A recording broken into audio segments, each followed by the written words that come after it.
मानस मिश्रा और news India में आप सभी का बहुत बहुत स्वागत करता हूं। आखिरकार पश्चिम बंगाल में अमित शाह ने अपनी कमान संभाल ली है। आप सोच रहे होंगे कि पश्चिम बंगाल में तो चुनाव जीत गए और अब अमित शाह को क्या आवश्यकता पड़ी है अपनी कमान संभालने की। लेकिन आपको बता दें, अभी ये जो पूरा खेल था वो खत्म नहीं हुआ है, क्योंकि ममता बनर्जी जो थी वो इतने जल्दी हार मारने वाली महिला नहीं है। इसीलिए अमित शाह ने पहले से ही प्लानिंग कर रखा था। अगर आपको खबर मिली, आप तक पहुंची हो, तो पर्यवेक्षक बनाए जाते हैं हर चुनाव में। जब भी कोई पार्टी चुनाव जीतती है तो वहां के लिए पर्यवेक्षक बनाए जाते हैं, यानी जो जाकर वहां ग्राउंड की रिपोर्ट लेंगे, लोगों से बातचीत करेंगे और उसका इनपुट जो है वो हाई कमान को सौंपेंगे। और उस बिहाफ पे हाई कमान उस प्रदेश का मुख्यमंत्री तय करता है कि कौन सा चेहरा होगा जो मुख्यमंत्री बनेगा। लेकिन यहां पर अब की बार जो हाईकमान से व्यक्ति यानी पर्यवेक्षक जो नियुक्त किया गया है, वो पर्यवेक्षक कोई और नहीं, खुद अमित शाह पर्यवेक्षक बनके कोलकाता पहुंचे। और अब जो तांडव शुरू हुआ है हम आपको दिखाने जा रहे हैं, क्योंकि इससे पहले ममता बनर्जी की जितनी फाइलें थी वो सारी जब्त कराई जा चुकी हैं। आइए दिखाते हैं पूरी खबर। और कल रात तो टीएमसी के दफ्तर पर यानी ममता बनर्जी के दफ्तर पर बुलडोजर भी चला है। जो खबरें आई हैं, एक दफ्तर पर ममता बनर्जी टीएमसी के बुलडोजर एक्शन हुआ है, क्योंकि वो अवैध था। यानी कि ये समझिए कि ये इतना आसानी से, आपको पता है कि ममता बनर्जी सत्ता नहीं छोड़ने वाली है।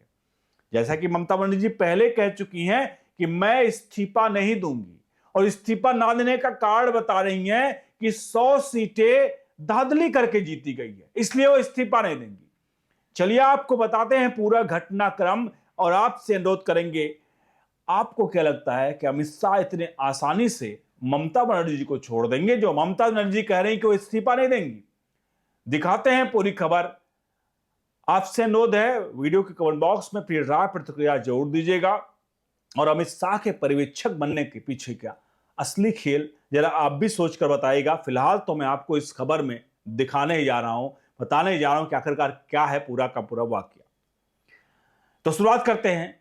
जैसा कि आपने अगर खबर सुनी हो, खबर और आई थी जिस दिन चुनाव के परिणाम की काउंटिंग चल रही थी, 4 मई के दिन ही अमित शाह, वहां के मुख्य सचिव जो थे, मुख्य सचिव ने लेटर जारी किया। उधर चुनाव की काउंटिंग हो रही है, उधर काउंटिंग पूरी हुई भी नहीं थी, लेकिन रुझान इस साफ थे कि बीजेपी वापस आ रही सत्ता में। मुख्य सचिव के द्वारा हर उसके सचिव को पत्र लिखा जाता है और यह कहा जाता है कि देखिए, जितनी भी फाइलें हैं वो भी फाइल कहीं से भी गायब नहीं होनी चाहिए। इसके अलावा फाइल गायब ना हो, ना किसी का स्कैनिंग किया जाए, ना कोई प्रिंट आउट किसी दफ्तर से बाहर जाए।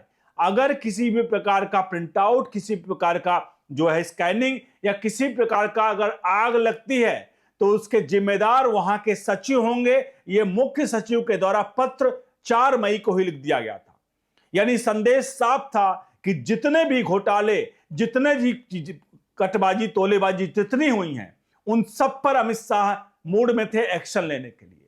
और जाहिर सी बात है, अगर इन फाइलों को दबा करके या जलाया नहीं जाए, क्योंकि बहुत सारी खबरें आपने देखी होंगी, बहुत जगहों पर जो खबर आती है और पता चलता है जैसे ही सत्ता परिवर्तित होती है, एक डिपार्टमेंट में आग लग गई और सारी फाइलें खाक हो गई। इसलिए पहले से ही मुख्य सचिव, जो कि 16 अप्रैल को अपॉइंट किए गए थे, बंगाल के मुख्य सचिव 16 अप्रैल को अपॉइंट किए गए थे और 4 मई को समझिए उस समय चुनाव आयोग के अंडर में आ गया था। यानी चुनाव आयोग भी चाह रहा था कि कोई भी किसी प्रकार की अप्रिय घटना ना हो, और जो भ्रष्टाचार लोगों ने किए रखे हैं उनको, उनकी ताबूत में जाहिर सी बात है आखिरी कील ठोकना शुरू कर दिया जाए।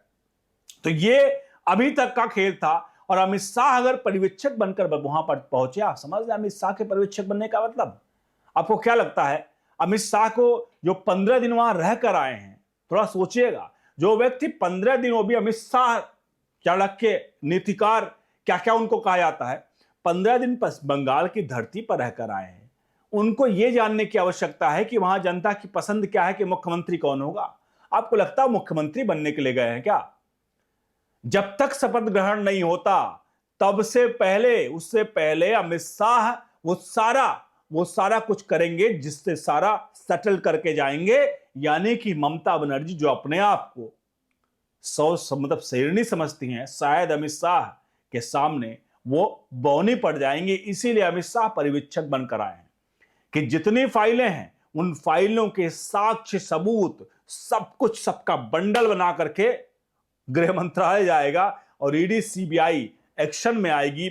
और झूठे नहीं, ये सब झूठे बवंडर नहीं जाएंगे, ये सब ईडी सीबीआई इन पर कार्रवाई होगी। आपको अगर पता हो तो एक खबर और आई थी, पश्चिम बंगाल के एक बड़े नेता ने कहा था, उन्होंने कहा था कि हमारी सरकार आते ही 5 महीने के भीतर टीएमसी ममता बनर्जी खत्म हो जाएंगी, टीएमसी पार्टी खत्म हो जाएगी। और इसको इतना आसान मत समझिएगा। ये जो फाइलें लेकर के अमित शाह अगर दिल्ली जा रहे हैं, जिनको कहा गया कि भैया फाइलें एक भी जले ना, गायब ना हो, स्कैनिंग ना हो, उसके कहीं भेजा ना जाए, ये साफ तौर पे इस ओर दर्शा रहा है कि ये फाइलें पहुंचने के बाद, दिल्ली पहुंचने के बाद, ये ईडी और सीबीआई ममता बनर्जी के नाक में दम करने वाली है। क्योंकि ममता बनर्जी से केवल और ये कहिए कि अमित शाह या मोदी खुन्नस में है, नहीं, सुरक्षा एजेंसियां खुद खुन्नस में हैं। ईडी के अधिकारी जाते हैं, अपना काम कर रहे होते हैं, आईपैक के दफ्तर में सबूत और साक्ष्य इकट्ठा कर रहे होते हैं। वो ममता बनर्जी या सरकारी दफ्तर नहीं था, इसके बावजूद ममता बनर्जी पहुंचती हैं और ईडी के दफ्तर, मतलब आईपैक के दफ्तर से ईडी के अधिकारियों से डॉक्यूमेंट्स, फोन, फाइलें छीन करके लेके आती हैं। ये सुप्रीम कोर्ट में ये बातें कही गई हैं। सुप्रीम कोर्ट में अधिकारी ने साफ तौर पे, ईडी के अधिकारी ने कहा कि ममता बनर्जी आईपैक के दफ्तर में हमारे लोगों से फाइलें और फोन, इलेक्ट्रॉनिक गैजेट्स, जो सबूत साक्ष्य थे, उनको छीन करके लेकर आई। ये सुप्रीम कोर्ट में बात कही गई है। तो आपको लगता है कि ईडी के अधिकारी इनसे बड़े खुश होंगे? और वो नाखुशी अब ममता बनर्जी पर गाज गिरकर टूटेगी। और ये एक बात नहीं है, ईडी को लेकर के चाहे कई जगहों पर खबरें आई हैं। आपको याद होगा संदेश खाली का भी था, सीबीआई का मामला, सीबीआई को कई जगहों पर सीबीआई गई है जहां ममता बनर्जी ने पुलिस से सीबीआई को गिरफ्तार करवाया है। यानी ममता बनर्जी ने जितने जितने कृत्य किए हैं, अमित शाह तो फाइल ले ही जा रहे हैं, लेकिन उन फाइलों का क्रियान्वयन तो सीबीआई और ईडी को करना है। और सीबीआई और ईडी जब क्रियान्वयन पे आएगी तो आपको पता है, अगर कोई भी किसी के खिलाफ इतना खुन्नस में अगर काम किया गया है तो ऐसे में जाहिर सी बात है कार्रवाई तो तगड़ी होनी है। तो इसीलिए कहते हैं ना, अगर अमित शाह पर्यवेक्षक बनकर आए हैं तो इसका मतलब साफ है कि मुख्यमंत्री तो छोड़ो, अभी तो मुख्यमंत्री आने में देर है। उसका सैंपल मैंने बताया ना, एक बड़ा सैंपल अभी मिल गया, जहां बंगाल में कोलकाता में टीएमसी के दफ्तर पर बुलडोजर चला है। और खबर यह है क्योंकि वहां जो व्यापारी हैं वो कह रहे हैं कि जो बुलडोजर चला है असल में टीएमसी का दफ्तर अवैध था। किसी व्यापारी का एक शॉप थी, दुकानें थी, जिनको अवैध तरीके से टीएमसी के अवैध गुंडों, जिस तरह से गुंडे कहते हैं लोग, उन्होंने उस पर कब्जा कर लिया था। कब्जा करके वहां पर लोकल दफ्तर बना दिया था टीएमसी का। और अब जैसे ही सरकार वापस पलटी है, वहां पर बुलडोजर चला है।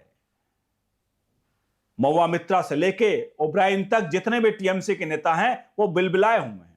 आज अगर बात करिए कितने की भी काबा काबा करने वाली वो महिला जो काबा काबा करती थी और भगवान शिव को लेकर के, भगवान शिव के, मैं उस चीज को कहना नहीं चाहूंगा जिस तरह के सब चीजों का ट्वीट का इस्तेमाल किया था उसने, कॉन्डम के साथ किस तरह की चीजें की थी। आप जानते हैं उस महिला को जो काबा काबा करके गाना गाई थी इस पूरे उसमें, और काबा काबा करते काम तमाम हो गया। तो फिलहाल अब अमित शाह कोलकाता पहुंचे हैं पर्यवेक्षक बन के। बंगाल में बड़ा एक्शन शुरू हुआ है। यानी कि ममता बनर्जी शायद जो सोच रही थी कि वो बड़े आसानी से भले हारेंगे लेकिन वो मैदान में रहेंगी, लेकिन 6 महीने के भीतर टीएमसी का काम तमाम होना शायद नहीं, पूर्ण रूप से जिस तरह के अब तक कटले आ रही हैं। और अमित शाह अगर पर्यवेक्षक बन के आए हैं तो दिल्ली फाइल पहुंचने के बाद वो फाइलें दबेंगे नहीं, वो फाइलें सीधे तौर पर ईडी सीबीआई के हाथों में जाएंगी। और सीधे तौर पर ममता बनर्जी के पिछले 15 साल द्वारा जो किए गए एक फाइल जब खुलेगी, तो जब फाइलें खुलेंगी तो एक्शन तो जरूर होगा। क्योंकि ममता बनर्जी ने इतने काम किए हैं, चाहे आरजी कर मामले में, बहुत सारे ऐसे मामले जिनके बारे में बात करें तो कमी है। और इनके कई नेता, जहां ममता बनर्जी बाद में कहती थी, अगर कोई भी एक्शन होता था तो ममता बनर्जी कहती थी मेरे काम कार्रवाई नहीं, मेरे अंडर की नहीं, ये तो ये कर रहा, उसको किनारे कर दिया, उस पार्टी को, नेता को निकाल दिया। लेकिन अब जवाबदेही से बच नहीं पाएंगे कि सीबीआई और ईडी इनको लेकर के इनका राजनीतिक करियर जो है अब तबाह होना तय है। और जाहिर सी बात है, राम जय श्री राम के नारे पर अगर ये जिस तरह का रिएक्शन करती हैं, लोगों को जेल भिजवाती हैं, तो ऐसे लोगों का राम नाम सत्य होना तो जरूरी है। बने रहिए ऑल न्यूज इंडिया के साथ। बहुत बहुत धन्यवाद।